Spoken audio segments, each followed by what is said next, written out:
Metal presents কৃষি সংবাদ সুজলা সুফলা।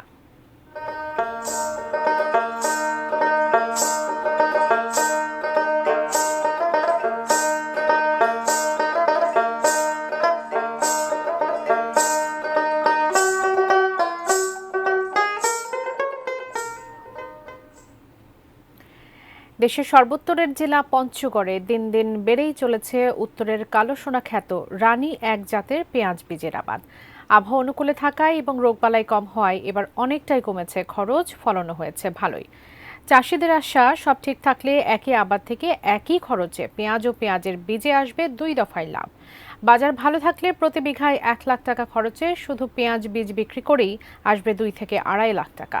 এছাড়া কন্দ থেকে পাওয়া পেঁয়াজেও আসবে বাড়তি লাভ। আর কিছুদিন পরই ফসল ঘরে তোলার পালা। স্থানীয় কৃষি বিভাগ বলছে, স্থানীয়ভাবে পেঁয়াজ বীজ চাষে সফলতা দেশের চাহিদা মেটানোর পাশাপাশি বিদেশ থেকে পেঁয়াজ বীজ আমদানি নির্ভরতাও কমাবে।